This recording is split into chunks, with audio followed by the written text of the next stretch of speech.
A very good afternoon and a very warm welcome on behalf of CII's India at 100 Foundation, which is a continuum of the India at 75 Foundation, um, committed to creating an inclusively developed India by 2047.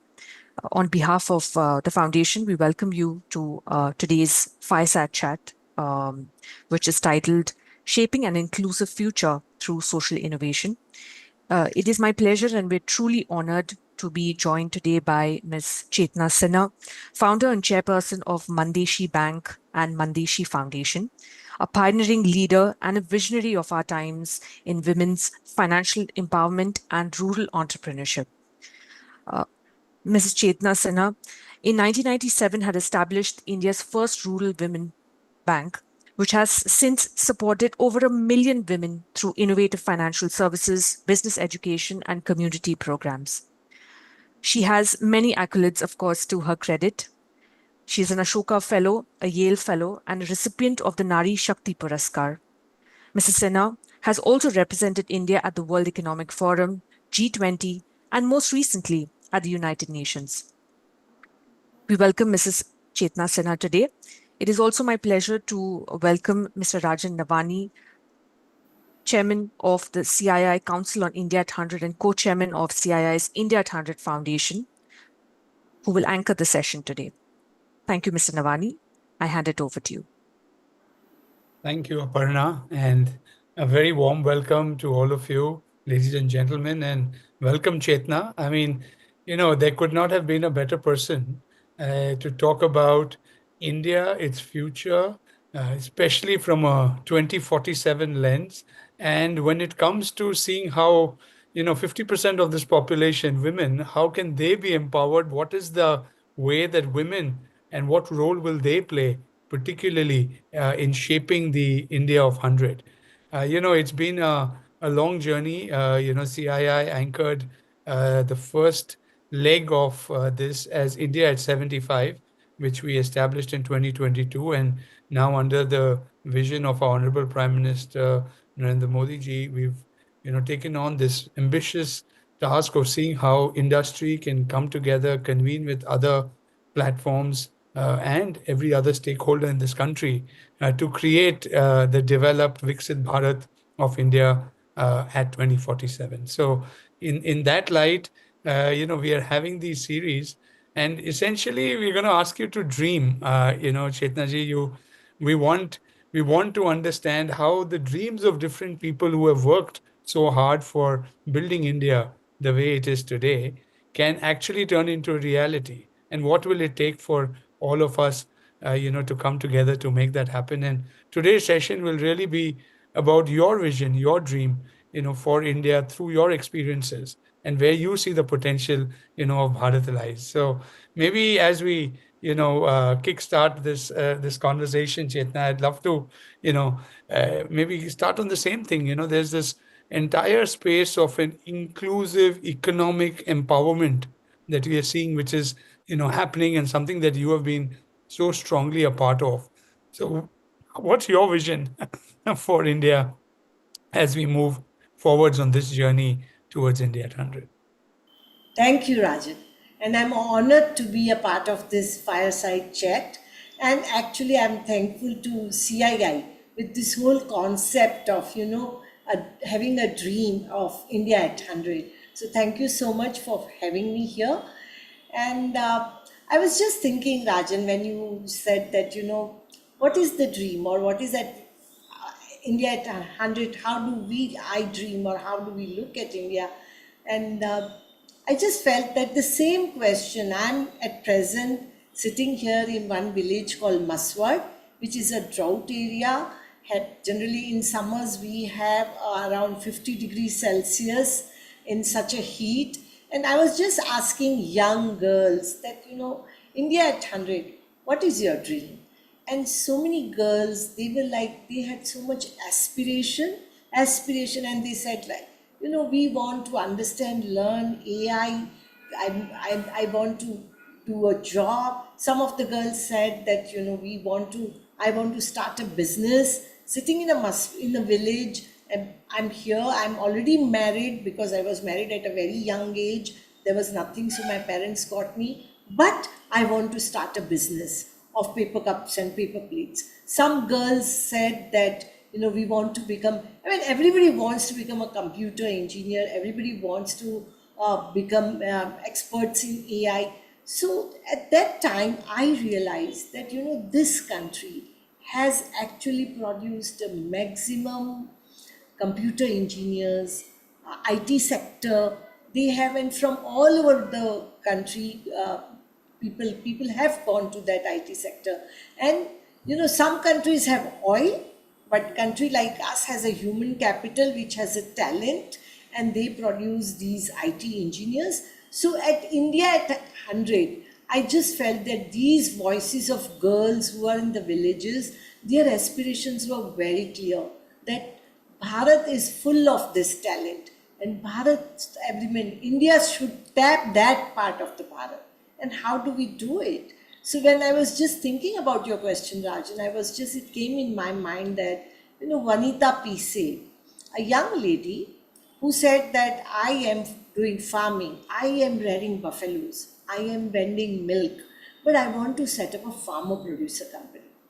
And she said that I'll register the farmer producer company of women, owned by women, and we'll run the company and see that income of farmers increases, income of women farmers increases. And she went for the registration of farmer producer company. And she was asked that, you have come here to set up the farmer producer company, but how would you prove that you are farmer? And she said that, yes, my husband is, I am on the field whole day working on my farm. I have a Google location where I'm there. So what do you need in the proof? They said, no, where are your property papers? And she said, in property papers, my farm is owned by my husband, but I am doing all the work. And so then she said that, okay, if that is required, why don't all of our women board members and women members of farmer producer company, we will have a property papers in our hand, and I'll come and register the company. Vanita went with all the women to the revenue department. She actually argued there also that we are working 24 hours on our farm. Why should our name should not be there? She also convinced her family members that when I go to the bank, I get a loan, my husband becomes a co-borrower, why can't I own the land? And they got their property papers in their name by convincing their family members, by convincing the revenue department, and formed the farmer producer company. And actually, Rajan, with this farmer producer company, Mandeshi FPC, I'm so proud to share with you that it is owned by all women. Farm is also owned on the 712 property papers, and they are doing the business running the cold storage and warehouse, and not only that, providing the facilities to farmers to have their products at the warehouse and cold storage when prices are down, so that they can get receipt financing from Mandeshi Bank, but when the prices are better, they can sell it. So this farmer producer company, which was set up by Vanita Pise, is making sure that the income of women farmer increases. They are making sure that women also own property papers. They are making sure that these young women who are investing in the girls and boys education, they get better education. So you have such a aspiring population in Bharat who is not only investing in human capital, but they are changing the rural economy, which is not just now producing the food grains and feeding the population, but also processing it, having the cold storages, having warehouses, getting receipt financing, getting these processed products also and selling in the market. And beyond all, I think the most important part is that when I see this, I see that these women have a dream of India at 100, where they are already saying that we want to own the assets. We want the property papers in our name. And when we have property papers our name, we pay 100% tax of the government.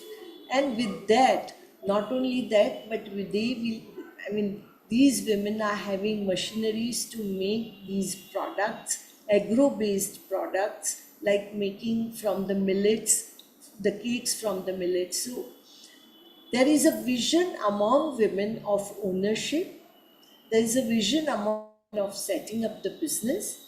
There is a vision among women of setting up the company and lead the company. So I see that it is very important that when I dream or when we dream of India at 100, we make sure that voices from the farm, voices from the villages, voices from these young girls who are aspiring to study, and what is happening even today, which I think we have to, like when we think of India at 100, there are hundreds and hundreds of millions of girls who want to go for a higher education.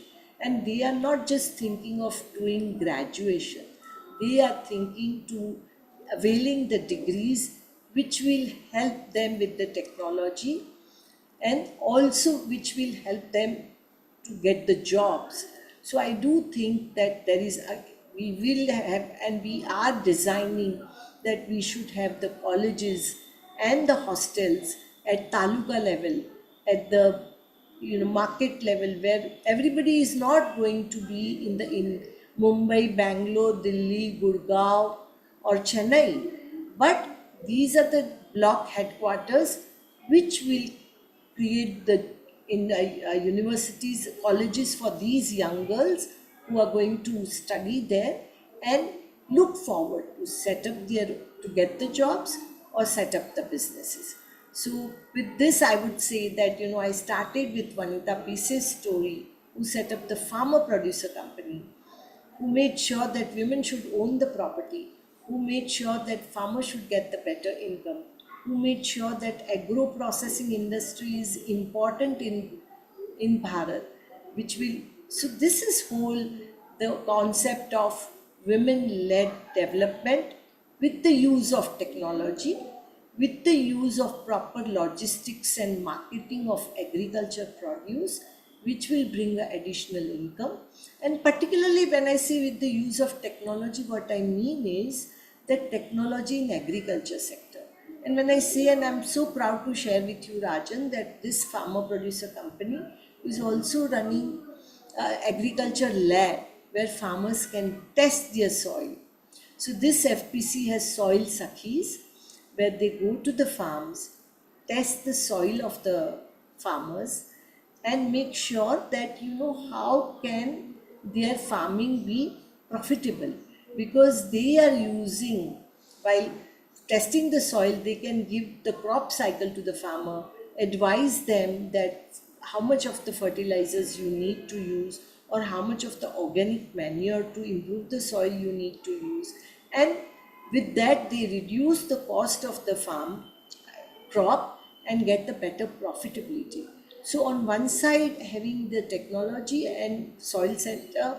So what I'm saying is that this farmer producer company has started the cold storage, warehouse, soil center, soil lab, water lab, and also helping to market the products. And the most important part now is that today India at 100 is full of innovation. So these farmers are setting up the weather station also. When in today's time we never know, there is so much of unpredictability about the monsoon, about the summer, about the rising temperature.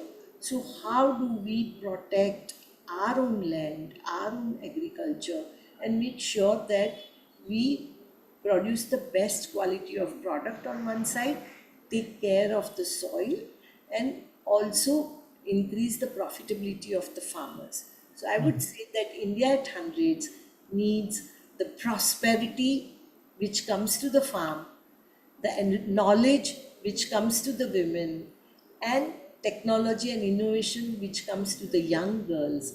Then we will be really an inclusive economy, India at 100, with that is the women led, or I would say young women led development which India is looking at. Mm.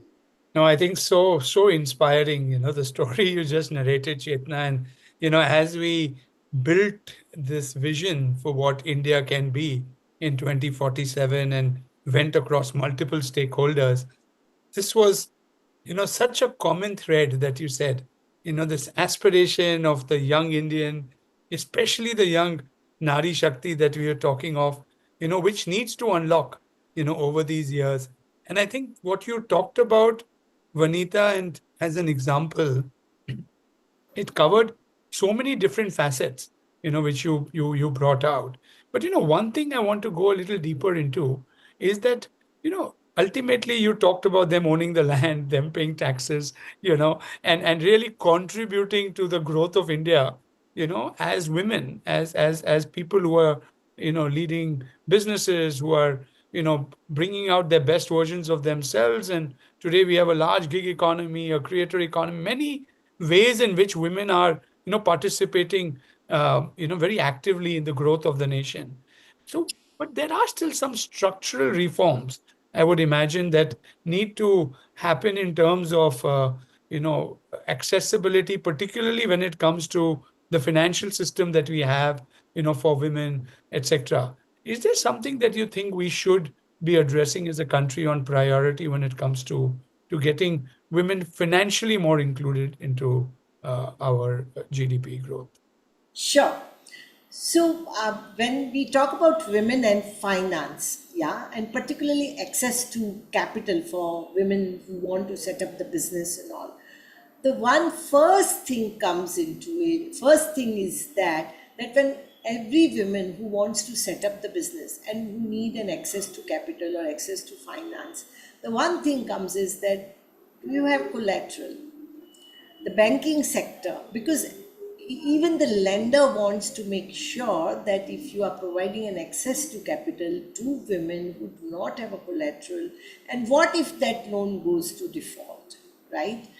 But at the same time, these women are not only they have set up the business, they are running the business, and they are running the business with the capital which has been accessed by money lenders, and it is a very high cost capital. So how do we make sure that she get the better rate of interest when she is accessing the capital? And that those doors, how can we unlock those doors for her, which will take her from moneylender to the bank, right? That is very important. And at the same time, how is it going to de-risk the vendor? Because when banker, I'm sorry, is it going to de-risk the banker? Because banker is providing an capital which has to be repaid back also. So in that, one of the, and with now so many different avenues of technologies available, that there is one is that, hardcore collateral, you have ownership of property, ownership of house and all that, which women do not have. But still they are doing business, they are running business, they are earning income, and they are entitled to get an access to capital. So how would they get it? So what did we do at Mandeshi is that we said that, women when they go to the bank, the first thing they are asked is, what is your credit score? If she has not taken loan, there is no credit score. And she will not get credit score unless she gets the loan from the formal financial sector. So it's like a chicken and egg situation.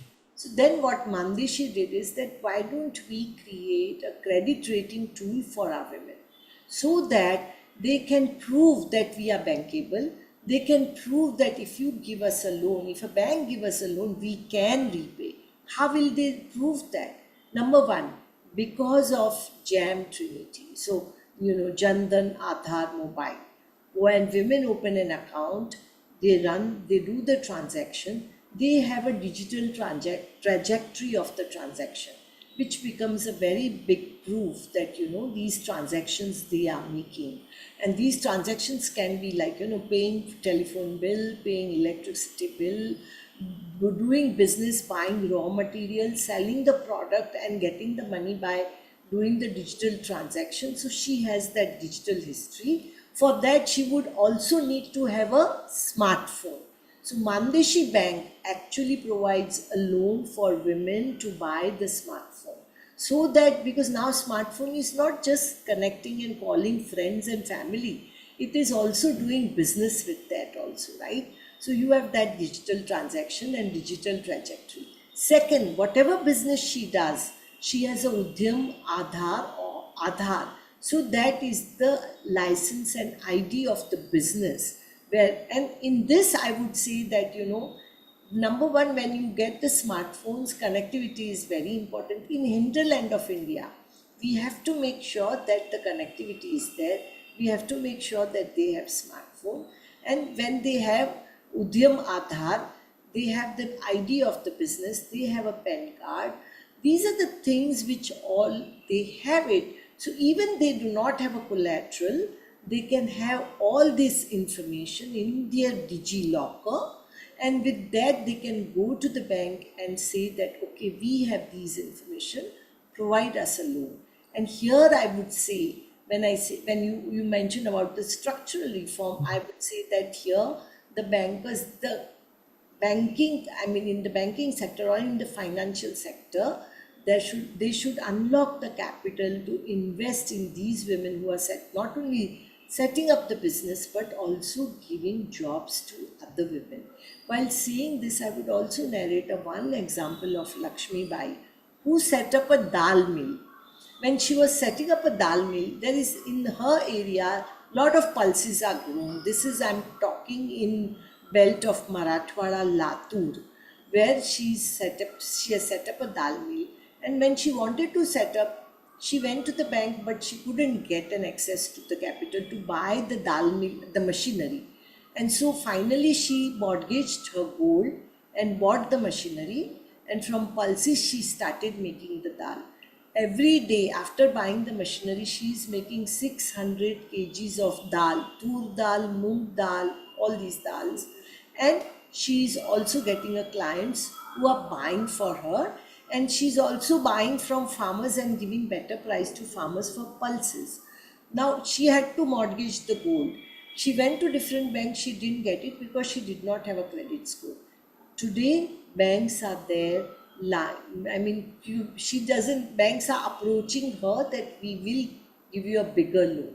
But what I'm trying, there are millions of women like Lakshmi Bai who want an access to capital and set up the business, and these women, if the enterprise flourishes, they will be able to create jobs for other women. So when today, if we see our index of India, that 14% of women are women micro enterprise, own micro enterprise, and out of that 14%, which is micro enterprise which are owned by women, 90% are solo enterprise, which means 90% are not creating jobs. But if we make the access to capital, ease of doing business, licensing, there has to be very easy way of, if women are setting up the business, there is a cap that you don't require GST and all. But if they set up the company and they get the capital at ease, then these women, they can also create jobs for other women. And that's how our per capita income is also going to increase. And it's very interesting that when there is an additional income comes in hands of women, that income is invested in family, in education of children, in health of family. And not only that, but when family actually, income of family increases, the community thrives and economy thrives. So per capita income also will increase.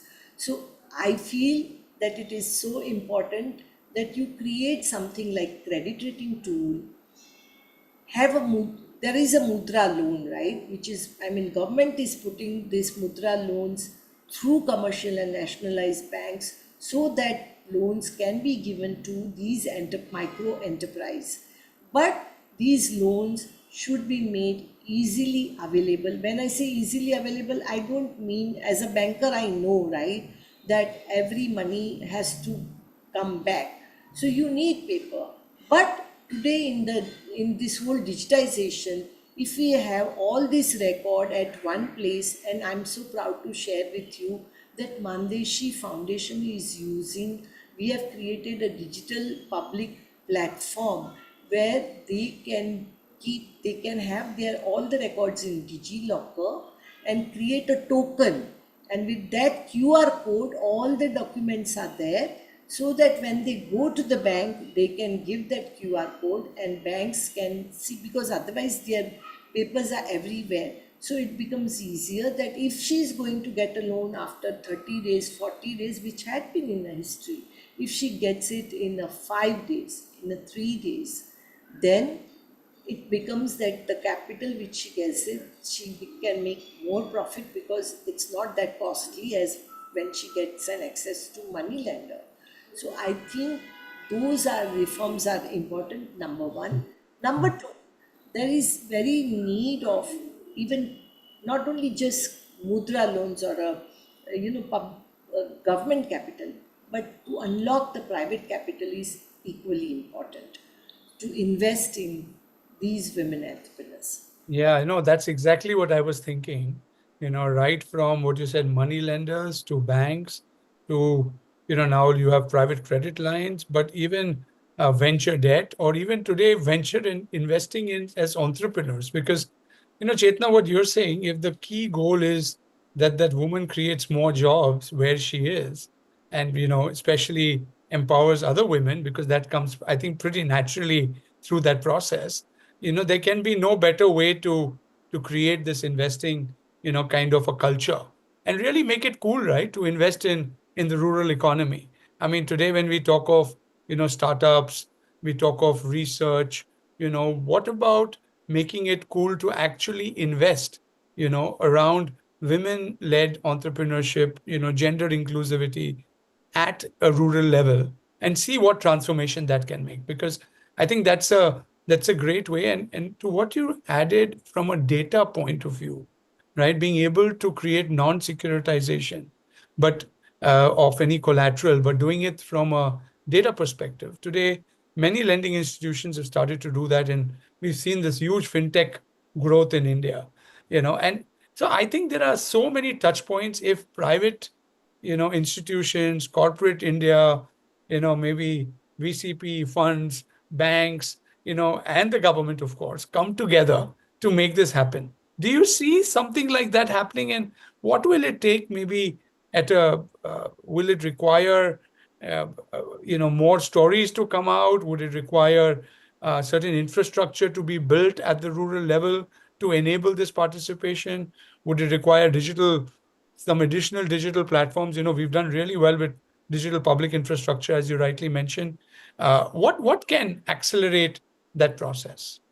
Sure. So Rajan, you rightly said, right, that will it require some digital public infrastructure? Let me tell you that when I was talking about women entrepreneurs and all, I'm so proud to share with you that something which is coming up very well since last couple of years is that having this platform of doing e-commerce, where women entrepreneurs can do e-commerce, is Open Network Digital Commerce, right? ONDC. Mandeshi has the partnership with ONDC. And while doing that, to bring the product of women entrepreneur on this platform, when I'm sitting in a one village and when I'm making, say, millets cakes, or I'm making these lot of craft products, or even the potter women, they are making such a fantastic products. But if I'm sitting in a village, where will I get the market? And we do not have those supply chains where these, and also the logistics is challenged, right, in that way. So but with ONDC, when we tied up, it was very important that how women who is sitting in a village can make the product and can sell in the big cities like Bangalore, Mumbai, other cities also where buyers are there. So it was, how do we get these women on these platforms? Of course, it took us up nearly 2 years to work on that. Why 2 years? Is that there are so many things, right? It is not that only digital public infrastructure is available, but how do you design your product? How do you display your product? How do you brand your product? How do you market your product? How do you pack? So, packaging, branding, all those things are also so important. So, Mandeshi runs the business school for rural women and chambers of commerce for rural women. Under that, we created a digital modules where women can understand that, and also we had a special mentors for that, so that they can when they make, say, spices, how there are techniques where the way spices should be packed. You should have a FSSAI licensing. That is equally important. Anything which comes under the food category. So we saw that, lot of women like spices and pickles and papads, some craft things. All these things require. So how do you package your product? How do you market your product? And then how do you dispatch? Because even while dispatching from our village to the big city, it requires a proper packaging. All these things, while working with ONDC, we had a mentor, and these mentors, women who had that capacity to go to these digital public infrastructure to market their products, they were trained. Every mentor, each mentor in each category, like the branding and mentor of branding will be different than the mentor of quality control. So they get those mentors, experts. They actually went one. We had workshops with women, and they actually are producing. And I'm so proud to share with you that we have 1,000 women who are already onboarded on ONDC and selling their products. And there are more than 4,000 products which are being onboarded. And when I say that, ONDC is a pilot, right? But seeing this experience, one would expect that more and more such players should come on these DPIs, so that in semi-urban area or in rural area, these women entrepreneurs, they can get marketing. And at the same time, institutions and community organizations like Mandeshi prepare them to go for digital infrastructure, DPIs. So India, as I said, that India had been best to create the computer engineers. Now India is best to create the DPIs, and the time has come that how our rural population, who can take the benefit of DPIs at India at 100, but we have to invest in them. And for investing, not only you provide the knowledge and access to technology, but also provide those skill sets where they can understand and learn. And actually, in country like India, you have these women have the expertise of some areas where even the big industries also do not have it. So, like, you get the best turmeric in Vai in Satara. Those women are doing this business, is producing turmeric powder and selling it on ONDC. Or we get the best. Everybody has heard about basmati rice, right? But Indrayani rice are the best rice, hand pound rice are there. These women are producing that, packaging it, branding it, and selling it. So it's very important. One is DPI, but also simultaneously, consumers are also wanting new products. So exhibitions, and women go and do the exhibitions of these products also meet. So buyer and seller meets also is very important, which even government is doing it. But apart from government, like with the, particularly Mandeshi does with the in Mumbai with the financial sector, that you send the products. I'm just telling you that recently all our women farmers who are producing mangoes in Mumbai, every week we have the stalls at Nariman Point, at Bandra, and at Shivaji Park to sell these products. So that is how you bring the rural India, get a market, and bring their products to the urban clients. And at the same time, now we are inviting the urban clients to come to rural India, see Yeah. those farms, work with these women, understand that what you are eating, why is it so tasty?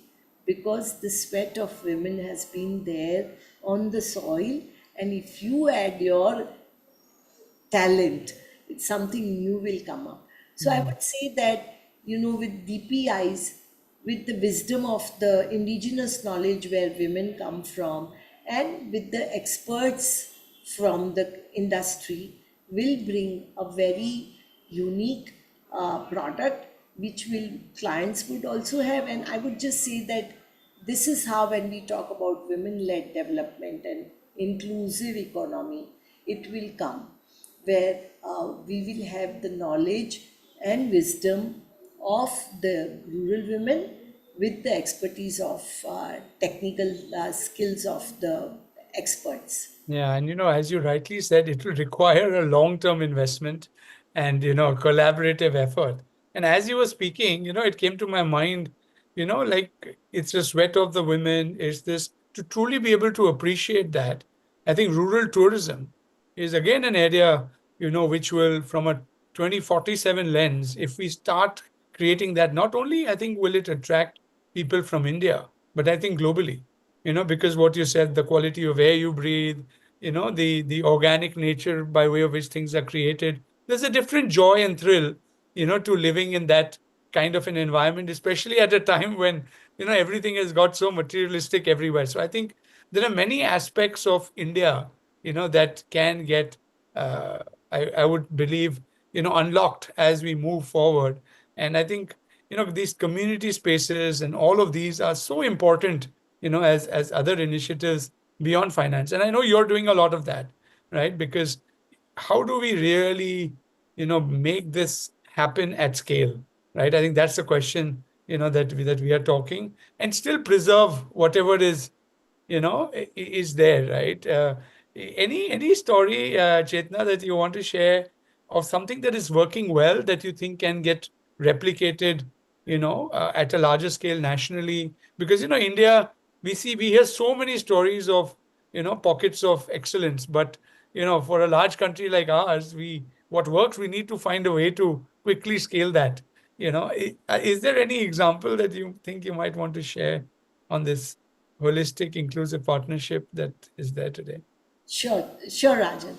So actually, I would like to share, uh, the thing how we set up the bank, right? It is a formal financial institution which has been started in a small village.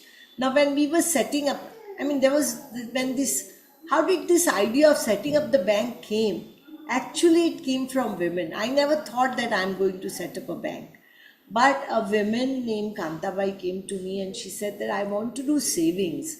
And I'm talking about 27 years back. At that time, there were two banks still were there in our village also. But she said, I went there. She was doing a business of blacksmith, having staying on the street, did not have a house, but running the business on the street also, street only. But she wanted to save, and my question was, do you even have money to save? And she said that yes, I want to save, not. She was insistent that because I need to buy a tarpaulin sheet because I'm staying on the street. So in summer I need a shelter. And so I felt like, why don't go to the bank if you want to save? But banks were not ready to open the account. And then we thought like, why? Because she was wanted to save daily 3 rupees. So then we thought, why not set up a bank for women like Kantabai? And we applied for the banking license to Reserve Bank of India in Mumbai. But majority, when we gave a proposal, majority of our women were non-literate. So then the Reserve Bank denied license, saying that we cannot issue a license to the bank whose promoting members are non-literate. So I came back, I was nervous. I thought like, we are not going to get the license. But our women were like, of course, if they are saying that we cannot read and write, we will learn to read and write from today. And then our literacy classes started. We applied again, but at that time I didn't go alone. With me, 15 women accompanied. And I wasn't sure what these women are going to talk. But when I went there with our women met the director of Reserve Bank of India. Our women said that, you said that we are non-literate and you denied the license, but they said that We cannot read and write, but we can count. And they said, ask us to calculate the interest of any principal amount. If we fail, don't issue the license, but tell your officers to do it without calculation and see who can calculate faster. Needless to say, we got the banking license. And today I'm so proud to share with you that with this whole model of business school, mobile business school on wheels, and bank together, we have impacted 1 million women entrepreneurs. Now, this is a successful model, but how do we scale this model? I think when we talk about scale, sometimes we also have to think that India is such a diverse country. So yes, this model has to scale, but we sometimes, like, is it scaling or replicating? Replication is very important because every area is very different. So how do you replicate that model in other areas where access to capital, access to finance is there, and also access to knowledge and to help to build the capacity to set up the business? So this is where the scaling is possible. And I would say that I'm so proud to share with you, with the bank, we started a first pension product for rural women. And bank started with the partnership of the Stock Exchange Board of India. And after that, this pension product became an Atal Pension Yojana, national pension scheme. Before it was national pension scheme, and now it is Atal Pension Yojana. So if we, and now you see so many fintech or the NBFCs are coming and providing access to capital. So when you have to scale, I see two things very, very important: that customize the product based on the population there and understanding the cash flows of the people, and at the same time replicate those models, and then we can scale it. So, and for scaling, government and the private capital has to come. But when will private capital come is that when there is a business in that. So it becomes very important. Government comes as a risk taker, private capital comes as an investor. And I do think that, in bank like Mandeshi, where we have a community capital, I just want to tell you, Rajan, that when I was going to co-chair World Economic Forum in 2018, and before, when I got an invitation from World Economic Forum to come to Davos for co-chairing, I was asking our women that, you know what, I will be going to the place where in Davos, where the people are going to talk about billions and trillions of capital. So what do you advise me to go and tell them? So they told me that, you know what, we with our community capital, we have set up the first rural women's bank. Now it is a time for a private capital to unlock and take a risk and invest in us. So, and then they said that go and tell them for that, you may talk about billions and trillions of capital, but for us, the courage is the capital. And I feel, after listening to them, I felt that, if we see India at 100, we have to make India at 100 to be like, the private capital has to be courageous enough to invest in these women and not to lose that opportunity. And with private capital coming in, we will be able to scale Oh, also. no, absolutely. I think it is so critical, and the way you have articulated this, it's just perfect. We just want to see how this conversation actually reaches out to so many right people who will get inspired to act in that way. I mean, we could keep talking, but I think our time is running out. But you talk of courage, and we talk of technology, which is and digital, which is native to the young generation today.